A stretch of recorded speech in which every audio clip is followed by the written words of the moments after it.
Okay, so we might get started. We've got a fair number of people joining us today, so it may take a couple of minutes for people to get in. Good afternoon, everyone. My name is Julian Fennick, and I'm very pleased to be here with you today. I'm the Managing Director of GRC Solutions. We're a leading compliance training company. I'd like to begin by acknowledging the traditional owners of the land where I am today, which is the Kulin Nation, including the Wurundjeri and the Boon Wurrung peoples, their connection to land, sea and community. I extend that acknowledgement to the traditional owners of the lands where you all are today, and I pay my respects to their elders past, present and emerging. I'd like to extend that respect to other Aboriginal and Torres Strait Islanders who may be joining us on the call today. Last week, I had the honour of visiting East Arnhem Land and experiencing that connection to both land and country and sea firsthand. So I really do appreciate how special that all is to everyone here today. As I said, we have about 300 people joining the call today, which is a huge number. The topic of modern slavery and reporting always brings a bit of a crowd. And as always, I'm joined by the wonderful Kim Randall, my friend and colleague, who is also the Chief Executive of Fair Supply, a leading data supplier in the ESG space. Welcome, Kim. So lovely to be here. You know how much I love doing these webinars together. Julian, actually Fair Supply's first official webinar was with you. So it's been 6 years of delightful webinars together. Yes, we've certainly done a few tag teaming like this, and it's really great to be back. I think We're still drawing a crowd. Well, when you're getting 300 people register, you know it's a hot topic. So yes, it's great to be back, and it's great to be bringing up this topic again for everyone. So we might just give it another couple of seconds, and while we're waiting, I'll just chat through the agenda. We're going to cover modern slavery reporting and where are we at today. We've got people coming in from Canada as well, so it's not just Australia. We're going to look at the common reporting pitfalls and going beyond compliance, that proactive, supplier due diligence. What do we really need to be doing, getting beyond just ticking the boxes and understanding what is a very proactive stance that we all need to be taking. I would encourage people to pop your questions into the chat as we go through, and we'll try and get to them. We'd rather get to them as we're going through than leaving things till the end, but we will definitely have some time at the end. If I'm good with my agenda, we'll have some time at the end to answer any questions that may be left over. I would like to put in the normal disclaimer. The content of this session should not be taken as legal advice or financial advice. The full disclaimer is there. And I believe we will be sharing the slides. So if you haven't read it in full, it will be supplied out to you by email after we finish today. Kim, anything else you want to add before we get into it? Let's get stuck in. Get stuck in. I'm sure it's been a very busy time for you, actually, has it? Oh, I'm actually buzzing. I've just recorded our first podcast interview, which we're going to be launching later in the year, and really just brought me back to Fair Supply's why. I got the privilege of interviewing the founder of Outland Denim, and we just got to speak about the very real issues surrounding this issue of exploitation. Yeah. And I think, that's, thinking about the clothing industry, it's certainly been one of the hot areas, but it's not necessarily the only industry that gets affected, right? I mean, it's probably the one that gets the most public every attention. industry is affected. There's no such thing as a slavery-free supply chain. I think we make the mistake of thinking of supply chains as very linear, but actually they're branches, even transport, packaging, all of the economic inputs that are required to produce just one product are like a tree with a million branches. And are you seeing a reduction globally Is everything having an impact? Unfortunately, it's not a good news story. The latest global index actually showed that slavery is more prevalent now than at any other time in human history. And is that because we're also a lot more aware of it, so we're measuring things better? Uh, I think that there's actually more slavery prevalent now than at any other time in human history. Certainly we've gotten better at measuring it, but it's not a good news story. Things like Yeah. climate crisis, geopolitical factors, there's so many things that increase the risk of exploitation and the prevalence of slavery. Anyways, Yeah, I won't go off on terrible a to hear, but tangent because we've got lots of okay. busy people who are All in the right. middle of reporting period and need to get their statements up to their boards. So I Yes. promise that they'll walk away from this webinar with very practical tips as to how to get their modern slavery statements to their boards. Okay. All right. Well, look, let's get into it. Alicia, maybe we'll move forward on the slides and start things off. So it's been 7 years since the Modern Slavery Act came into force. Uh, where are we up to? Give us an overview of where things stand today, Kim. So the Modern Slavery Act came into effect in 2019. I think at that point, companies were really just trying to understand what they had to report and how they could possibly identify risk. We have moved beyond that now. There was a statutory review in 2022, the Macmillan report, and the government has responded to that late last year. There hasn't been any amendment to the legislation. So there's 7 mandatory reporting requirements still exist today as they did from the commencement of the Act. However, companies have moved beyond just identifying risk to actually focusing on due diligence and how they're engaging with their suppliers to work with them to address this risk. This is the need for companies to undertake due diligence has been compacted by legislation globally. So we've seen similar legislation come into effect in Canada. We are also seeing due diligence legislation in the EU, but also this type of due diligence being a prerequisite for international trade, because while you may not be a reporting entity in Australia, there are requirements that you meet either to do business with reporting entities or to trade overseas in a country where the reporting threshold is lower. And do you see this also having an impact on the smaller businesses, those who may well be suppliers into reporting entities, but not being reporting entities themselves?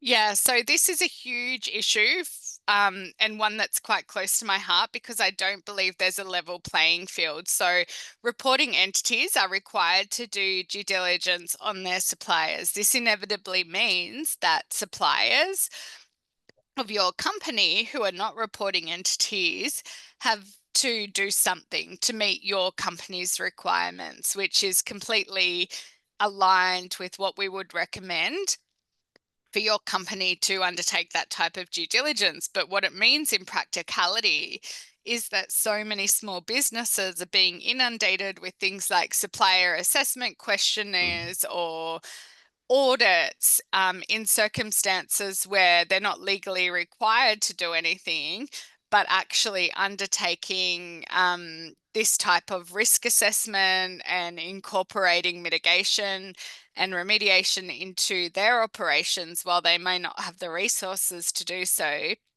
has become a little bit of a pseudo license to do business with reporting entities. And so as reporting entities, one of the things that I always recommend as part of your plan to address modern slavery is to provide that education to your smaller suppliers. There's lots of free resources online that you can send to them.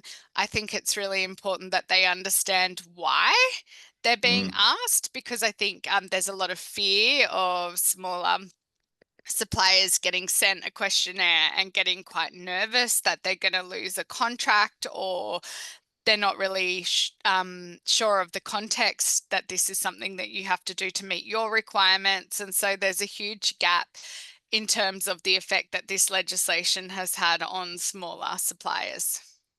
Yeah, look, and it reminds me many years ago of seeing contractual clauses around the US Foreign Corrupt Practices Act. And if you're trying to do business with a larger entity who had exposure to the US, you'd be, asked to sign up to those clauses, which would say you abide by, the Foreign Corrupt Practices Act, and you will insist that your suppliers also abide by FCPA. So you get that sort of chain in the supply, the chain of responsibility through the supply chain. But is there actually, one, the ability to comply, and two, the willingness, or is it just, sign off in name alone? Yeah, and we don't want, like, the intention of the legislation is really to address the issue. And so tick and flick approach is not what we would recommend, but you also can direct the limited resources that you have in this area to undertake process-driven due diligence and fit-for-purpose due diligence in a way that not only meets your requirements, but also is less onerous for smaller requirements. And I think that we have a question. So if a smaller business prepares a modern slavery statement in accordance with the Act, is this sufficient to satisfy their larger clients' requirements? The answer is it might be. It's probably more likely that the work that you've done to address each of the reporting requirements is probably more likely to go into a questionnaire. So questionnaires are still the main form of due diligence that's being undertaken. And so I don't know if we can do like an audience raise of hands on Zoom, but supplier self-assessment questionnaires, like, smaller businesses are being inundated with this. Free training resources. You will get Alicia will make a note, we'll put another slide in that has those resources, because there are some great free resources that we can circulate with the slide deck following the webinar. Yeah, great. Thanks, Kim.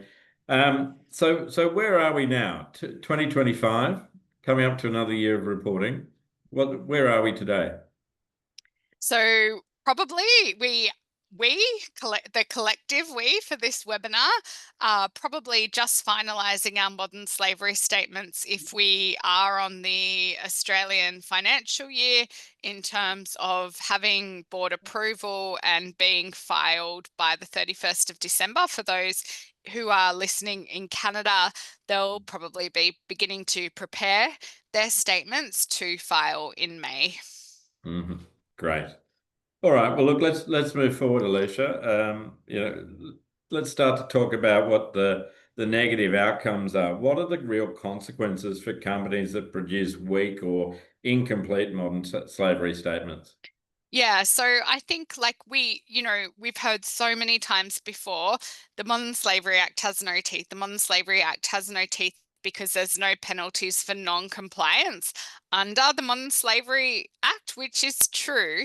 However, it is a legal document that is signed by the approving authority, which is the board of directors. And so what we're seeing is the ACCC and ASIC really focusing on the concept of misleading and deceptive conduct. You cannot put a statement in your modern slavery statement that could be seen as greenwashing or not, or misleading and deceptive. And so we've seen a lot of companies who have had really incredible ambitions to put those ambitions in the modern slavery statement for the following year, and they're very well-intentioned ambitions, and say, our plan for this reporting period is to do this, this, this, and this. And then something happens in the business, or there's a lack of resources, or the business changes direction in some ways, and they can't actually fulfill what they are going to say in the statement,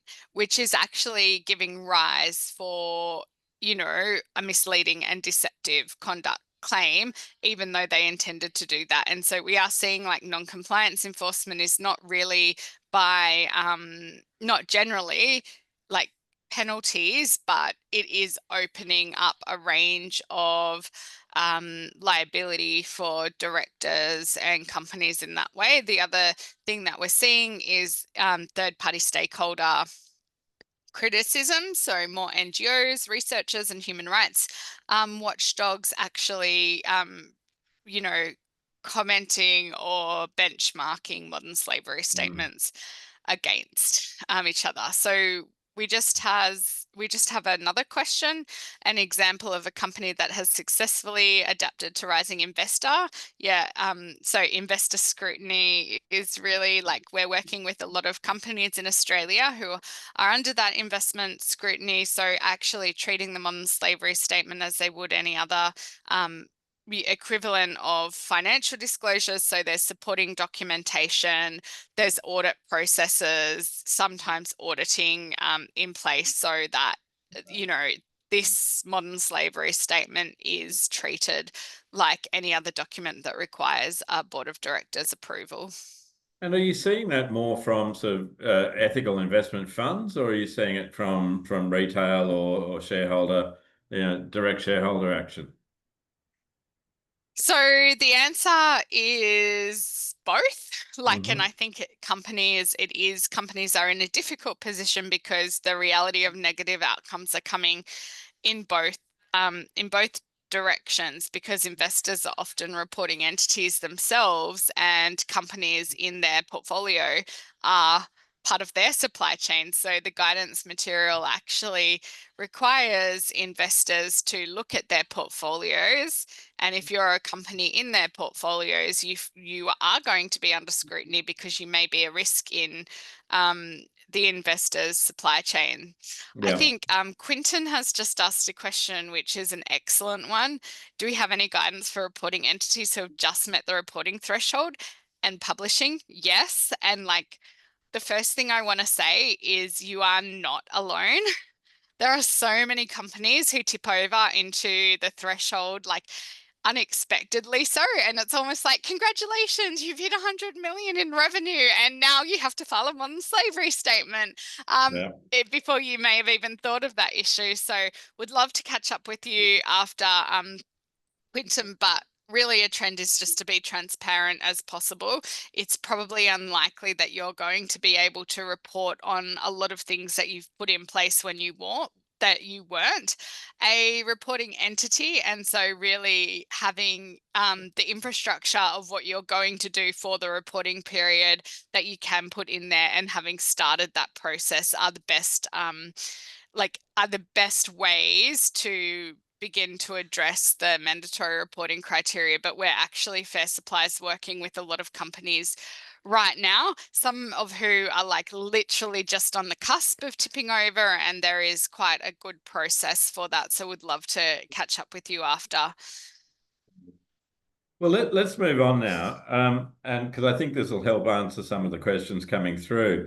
What are the common pitfalls you're seeing in that modern slavery reporting? Yeah, so we've analysed a lot of modern slavery statements. I know it sounds obvious, but what we come across quite frequently is the excessive copy and paste. So for a lot of companies, because we are 5-6 years in, they're but we're doing the same thing every year. And I'm that's great, because that's actually means that you've operationalized a process that you are able to consistently implement, but it doesn't mean that you can just copy and paste your modern slavery statement. So what I've done here is we tell companies distinguish between the dynamic parts of the statement and the non-dynamic parts of the statement. So the total supplier numbers, what due diligence activities you're doing, updated risk assessments for new markets, and measuring effectiveness and external engagement. They should change every year. You might have added suppliers, you might do one more activity. Obviously, there's non-dynamic parts of the statement. So the corporate structure, key operational activities, you're the same business, the core supply chain characteristics, policy and governance framework. But Yeah, I think like there might be overriding considerations that even require a degree of sameness, but don't copy and paste. Mm. So if we just And go, oh, sorry, yeah, if we just go to the but next slide. yeah, well, there's a couple of questions in there. One is around the sort of additional information around ESG and CSR information that's been put in, but it's not really relevant. And then in addition to that, Cherry's asked around the misleading and deceptive issue and how we can avoid that. So, Yeah, so like this isn't legal. Obviously this, you'd need to seek legal advice on that in terms of what the thresholds for a misleading and deceptive conduct claim is, but we would always recommend don't put things in the modern slavery statement that there's a risk of you not being able to do, because it's just unnecessary. It's much better to essentially wind back what you're saying you're going to do. And again, this is like one of the issues with the legislation is you wind that back and you're competing for a tender, and someone who's put all these great things in but might not be able to do them, versus you winding it back so that you're not opening yourself up to risk. It doesn't feel like a level playing field anymore. So that is a tension that businesses have to navigate. But I am going to talk about that a little bit more in terms of the reporting pitfall number 2, which okay. it's become really commonplace for companies to conclude their statements by outlining the planned initiatives. Like while, this can help reporting entities as an additional layer of accountability, like we've seen in so many statements, there's a lack of follow-up to match the commitment in the previous statement. Subsequent statements fall to mention previous plans as if they'd never been made.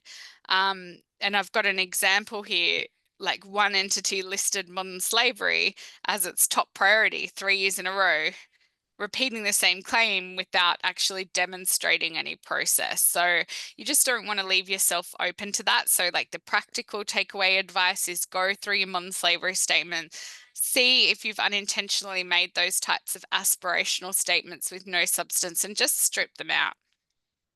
Mm. If we just go to the next slide. And there's a question on that there from Melinda, Kim, on your moving slides.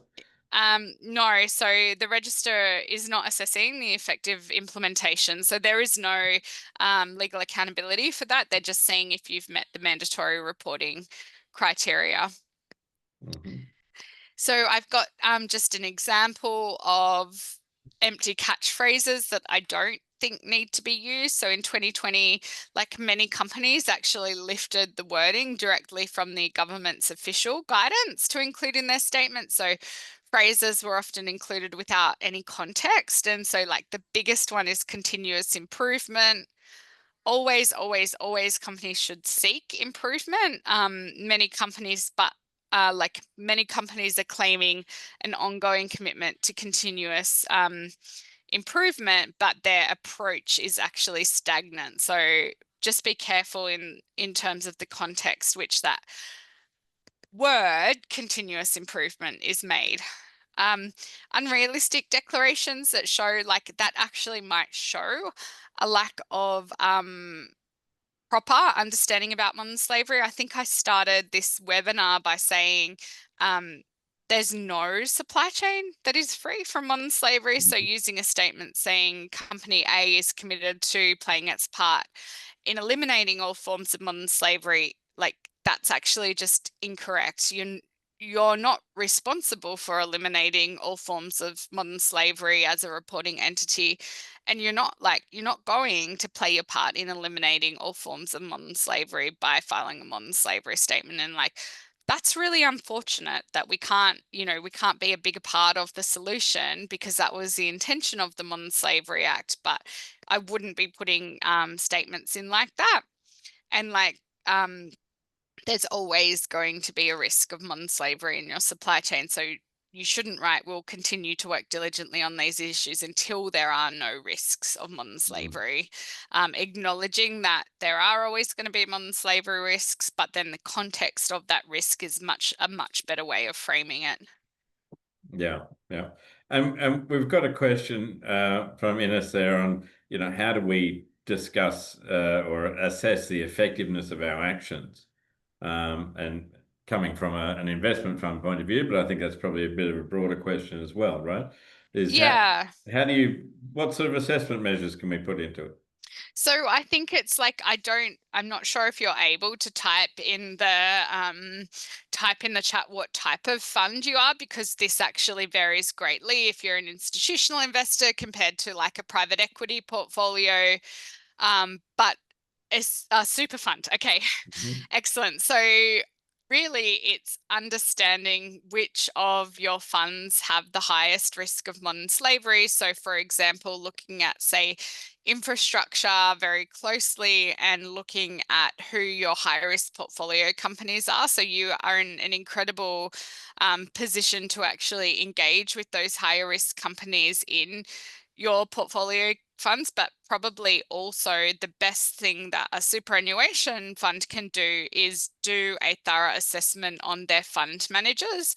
So if you are not directly investing into the portfolio companies, actually ensuring that a proper assessment of your external fund managers is happening, because what we find with a lot of superannuation funds is that the external fund managers are not actually doing a assessment that is fit for purpose for the super funds, and then the super funds are having to then do an assessment of all of their externally managed fund portfolios, which is probably should be included in, like, should be the role of the fund managers. So I think like an assessment on what your fund managers are doing so that they can report to you what high risk portfolio companies they are, and in circumstances where they're not doing that, undertaking your own assessment to identify what funds and what companies in those funds are a higher risk. Love, I could chat about that all day, so please reach out to me. And when we think about those supplier assessments, are we thinking about an annual process or a risk-based approach? What's your guidance there? So I think that this has changed. Like you should be doing a annual risk assessment on retrospective suppliers, but the best companies are embedding it into their procurement process. So they're actually undertaking the due diligence while they're onboarding new suppliers. So actually putting proactive due diligence into their onboarding processes so that they can, if they are engaging with a supplier that has a high risk of modern slavery, they can bake actions into the contract clauses. Mm-hmm. Okay, so let's get on to separating, what makes a strong and credible statement, compared to, today compared to 2020. So, yep, if we just go to the next slide. Sure. Oh, sorry, if we go back a slide. Yeah. Oh, okay, there's more reporting pitfalls. Sorry. That's all right. We can You want to skip cover over. that? No, let's just go to your question if we go to the next slide. Yeah, sure.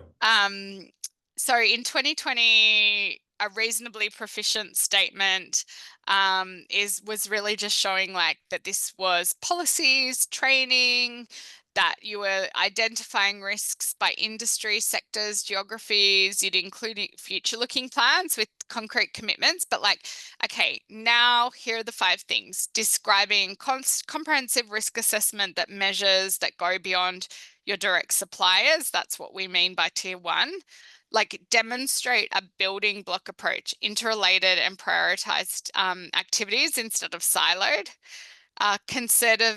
Concerted efforts on external engagement, actual actions, and then topic areas. So I would say like go deep as opposed to wide. Mm-hmm. Okay. There's a question in there from Valeska. Yep. What's Okay. yeah. Okay. Linking assessment to KPIs, I think that's like a really great way to measure effectiveness, because like the foundation for KPIs, the foundation for any measuring assessment is like, have you done what you say you were going to do? So like if you've set out to do this, here are your KPIs, what are you doing? And so like I think showing that by KPIs are really like really great. It's a really great idea. I think there's also another question. So large Yes, from companies, Susanna. yeah. Yeah. So I think like that have been engaged in potential modern slavery, which are used by most companies, like it's very unlikely that you are going, if you're purchasing a computer from any provider, like we all need to buy computers for our business, and like it might be likely that like you're not even going to get a response from a big overseas company, but there is information to show what they are doing to mitigate the risk. And so some companies are better than others, but I think that you really need to, I guess, look at the not only the risk, but what impact you can have on addressing the risk, because if they're a large reporting entity themselves, it should be the case that they're addressing the risk. So if they've got known links to forced labor, then they should actually not just be pushing the risk down to smaller suppliers, but they should be actively managing those risks and reporting on how they're actively managing those risks so that you guys can make an informed decision before you purchase from them. Yeah. And Carolyn points out that as in the university sector, they're a member of the Electronics Watch for ICT factory monitoring. Yeah, great. So, That's fantastic. plenty of information coming from those sort of bodies as well.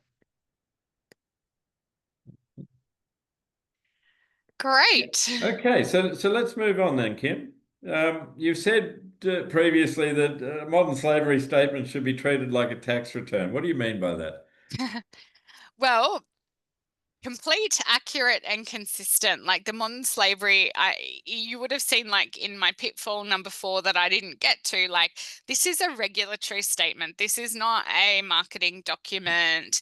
This is not a like, let's show what we've done in our CSR program. This is like accurate and complete and consistent. This is a regulatory document that's being signed by your board of directors.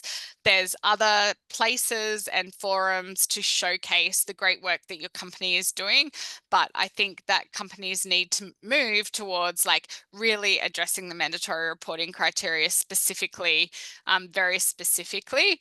If you've done substantial due diligence, then tell that story. Like that is the key to unlocking a great modern slavery statement, but otherwise avoid unsubstantiated and overly aspirational statements. And I don't think you have to have a complex due diligence system in place to be able to report on it. Like I always say, due diligence means supplier engagement. If you've got a procurement team, they're engaging with your suppliers. And so embedding due diligence into that procurement process is something that every company can do, even if it's like your accounts team who are making all of the purchases. But when you're engaging with the supplier to purchase from them or invest in a company, that's where meaningful due diligence can take place.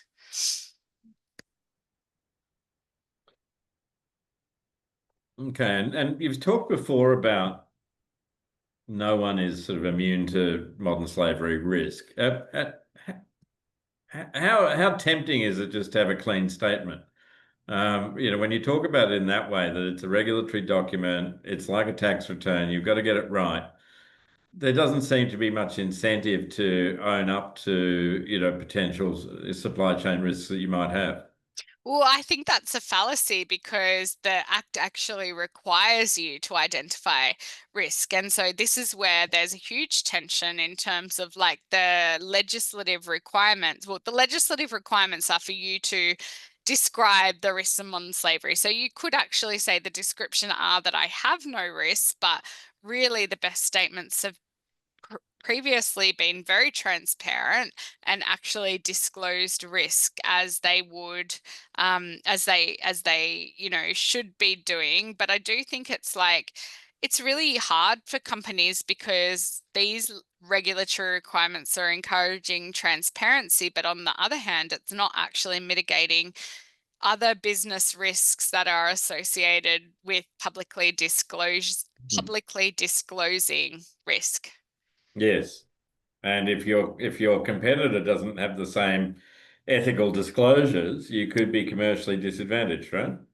Yeah, but I think like as purchasers, we need to start reframing that because like for so long we've thought, well, a company saying no risk is good, but like that can't be the case. Like we need to understand that companies who disclose risk have more visibility than companies who aren't disclosing risk and might be caught out. Like we've seen so many companies being caught out where they're saying, no, we don't have risk. And then it's on the front page of the newspaper in terms of like, actually, you found risk and you didn't know about that risk. Wouldn't it be better if that risk was disclosed and it wasn't a surprise when other people realized that risk was there?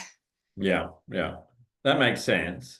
But then I think there's that other element that we need to think about, which is progress. As we say, 7 years in, how do we describe progress or potentially lack of progress? I mean, I think that you can answer that question on a company level in terms of how much progress has your company made. Hmm. But a lot of companies were like pouring lots of resources into this, waiting for the review to essentially result in amendments to the legislation where the reporting threshold may have been lowered. May have been penalties for non-compliance, and that hasn't happened yet. So like where companies are operating in this space where they're trying to continually improve their response to this, but the legislation hasn't changed at all. Yeah, yeah.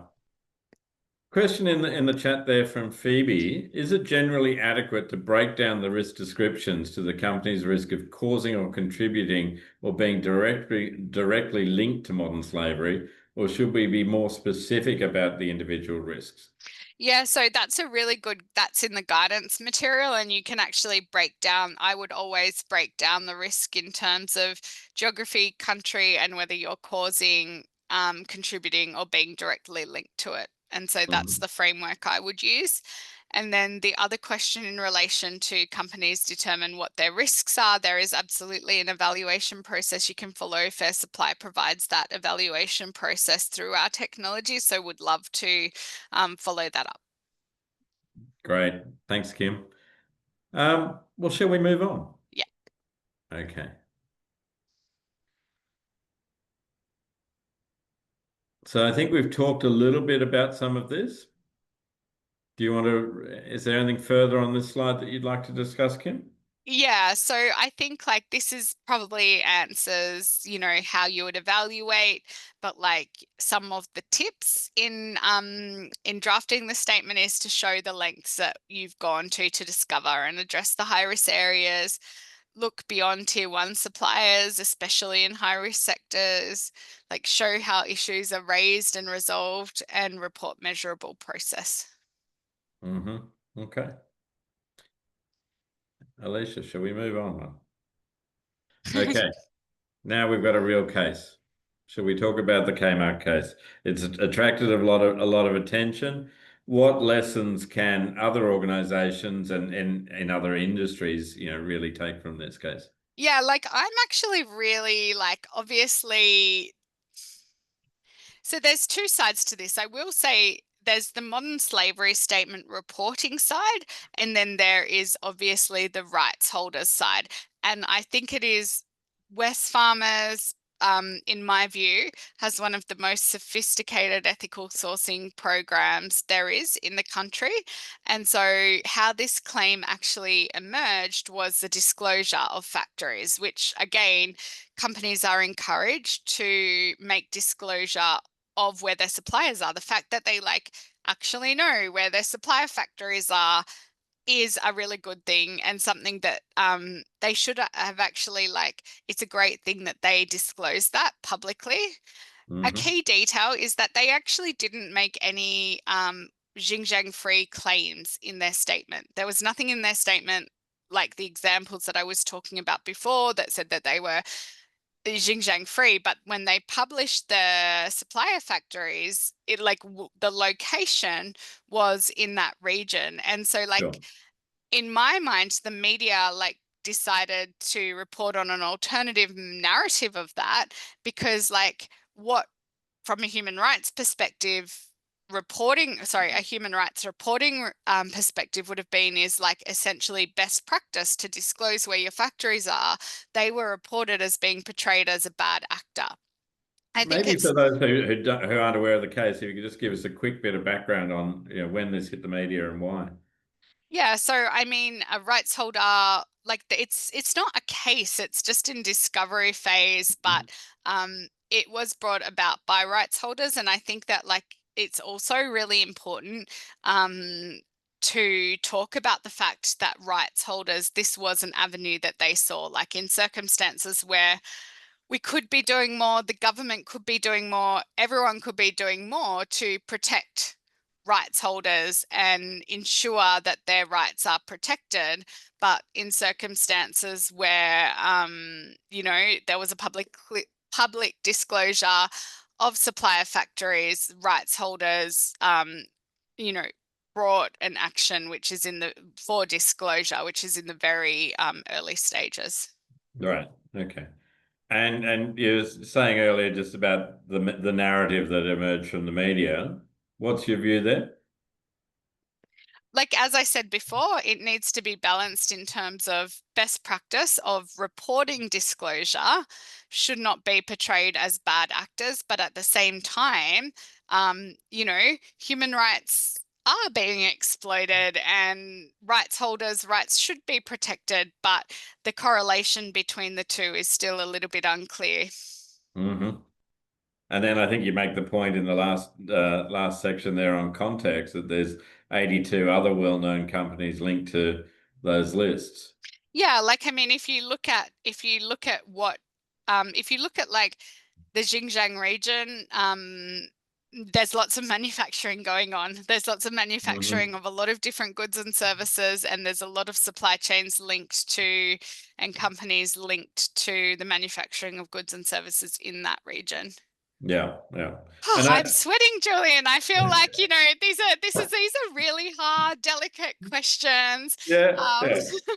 And I know we're always dancing a bit of a tightrope here, but I think it's really important that we touch on some of these things and give it a bit of context. I always remember you telling me about the issues with solar panels, and I think there's a lot of people out there in consumer world who are thinking they're doing the right thing from an environment point of view to be putting solar panels on their house, but they don't necessarily think about where those panels have come from, and they may well be coming from these particular areas, and there may well be slave labor involved, and they've got no idea, right?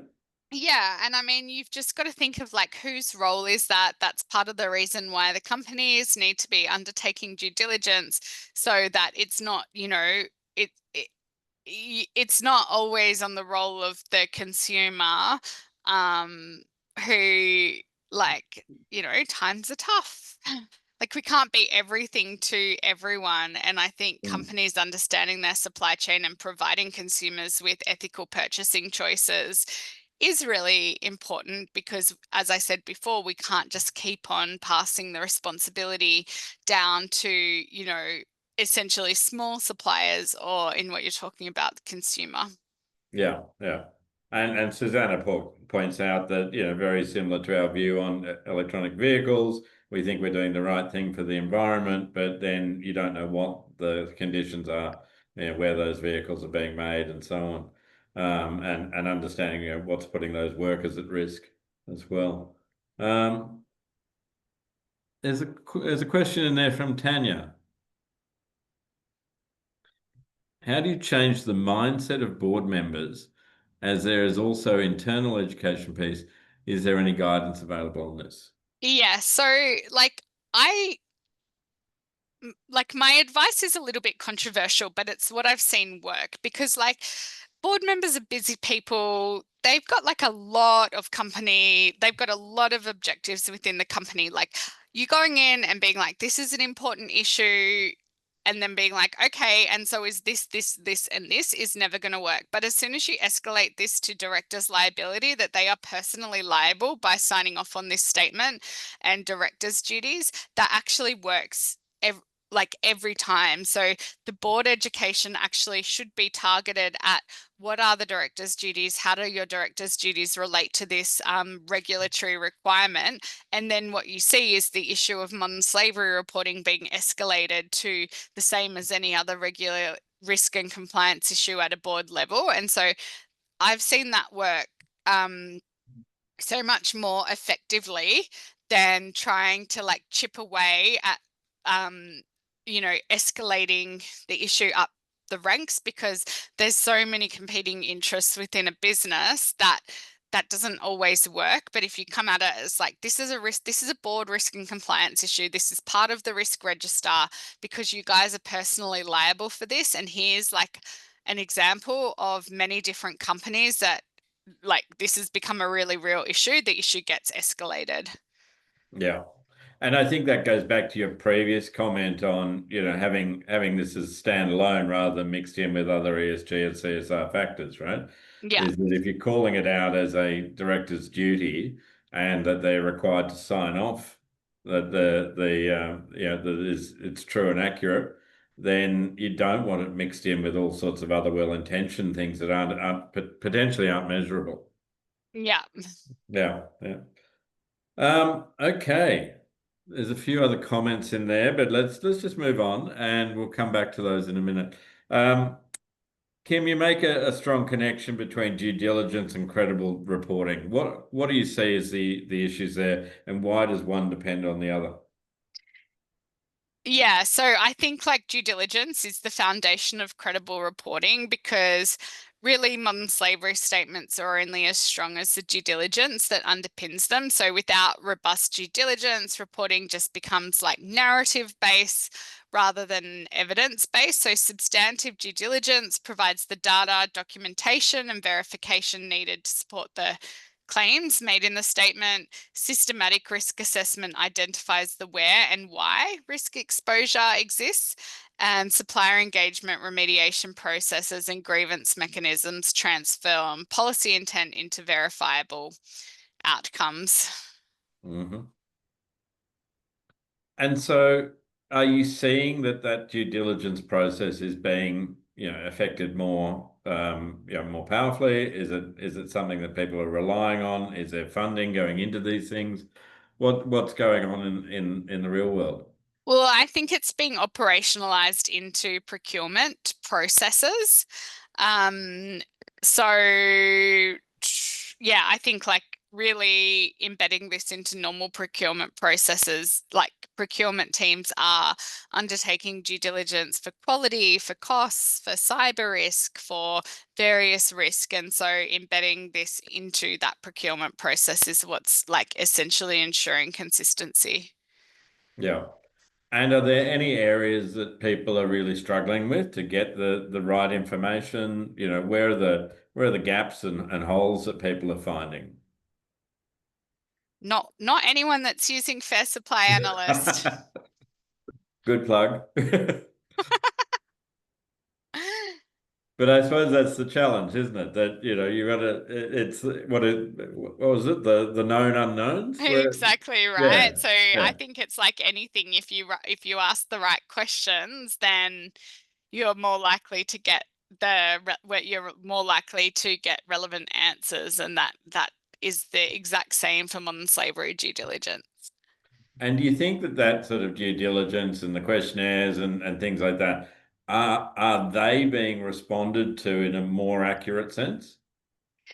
Um, I think that depends on what questions are asked and who they're asked to. So, like, I think we see about a high 60, 70% response rate to Fair Supplies questionnaire. The industry, like the market benchmark is about a 30% response rate. And I think the reason why that is because often questionnaires are sent out in English when to companies that are based abroad, and people like need those questionnaires in the local language. They need to be geopolitically and culturally sensitive. There's different risk factors for industries and countries that need to be incorporated into those questionnaires. So that's why I said before, it's about asking the right questions, not just about sending a templated questionnaire out. Mm. And I mean, being on the receiving end of many of those sort of surveys and things like that, the fact that they're often asking very similar questions, but they're asking them in a different order, in a different way, or slightly different language. Is there increasing consistency in those sort of requests? I think, yeah, there's definitely, this is something that's it's not going away. I think what's more likely to happen is we're going to get more questions because with mandatory climate related, disclosures, like diversity disclosures, there's just going to be more and more due diligence that suppliers need to engage with. Yeah. And I mean, there's a whole lot of other areas that are very, very similar, right? Even when we think of IT security and things like that, we're sent questionnaires all the time, and increasingly that burden is being dealt with other technology solutions, and we're getting more and more streamlined in the way that we deal with that. And part of that is to move from a sort of annual and manual approach to a more practical and automated and almost I suppose at live approach to that due Yeah, diligence. being Is that a proactive. future you can see for modern slavery due diligence? Yeah, and that's how we've embedded our tools into the onboarding process. So integrating planned actions into measuring effectiveness, desktop audits, industry collaborations, and NGO partnerships are also, practical due diligence actions that actually work. Yeah, yeah. And then that sort of picks up those issues where there are actual changes in supply chain. Yeah, So, exactly. when someone has found a risk in their supply Exactly. chain, they choose to, and it might be 2 or 3 levels down or even further, and that then changes. Yeah, Um, exactly. and you can track that back up and then have a sort of more live way of doing that due diligence. Exactly. Yeah. Yeah. And do you think that that's being picked up by the market yet, or is it still embryonic? No, I think that definitely we're seeing that more and more. Okay, well, that's great. So look, we're coming close to time, and I've really only got one area that we want to cover, and that's that. What are some of the practical due diligence actions that genuinely strengthen both compliance and the credibility of the modern slavery statement? So we've got the slide there. So what are we thinking here? What's going to Yeah, so I really, think yeah, doing research, there's a lot of publicly available information if you're not using our tool. We're actually consolidating those credible sources of reported issues and supply chain risk. But if you're not using a technology, undertake your own desktop supplier audit. Definitely integrate due diligence into plan actions to measure effectiveness. So embed it into your procurement process. And there's always industry collaborations. As I said, we can send through the free resources and NGO partnerships, ensure that you're getting your information, you're not reinventing the wheel. yeah, yeah, absolutely. Great. Well, thank you, Alicia. Let's just, I think that finishes us up on, Yeah. yeah. Please, if you've got any more questions, we do have 5 minutes. I love talking about this. So if you're looking for a solution or just want to chat about this, please reach out. You'll get an email on the slides following this presentation, but we're always very interested to connect with people who are in the trenches of this. Yeah, I think that's exactly right. It is all part of the community. It's understanding that there are solutions out there. It's understanding there are resources out there, and I know that Fair Supply will be at the procurement conference this week in Melbourne. There'll be a bunch of us at the Australian Compliance Institute conference. So it is all still on our agenda, and it gets discussed, and it's great to have a lot of people involved in that. Little plug for GRC at the end. If you're looking for modern slavery training for Australia for your global operations or ESG training or any other sort of compliance and HR sort of training you may need for your staff, by all means, use that QR code to get in touch, or just ping me on LinkedIn or find me on the GRC Solutions website. Thank you to everyone who joined us today. We did have a huge audience, and it shows the strength of this topic.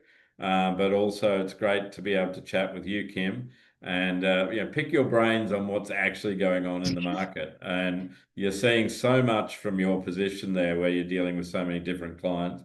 So it's really great to be able to have that opportunity to share that with this crowd today. As we said, we will be sending out the slides to you, so by all means get in touch with us after that. And we look forward to seeing you at our next webinar.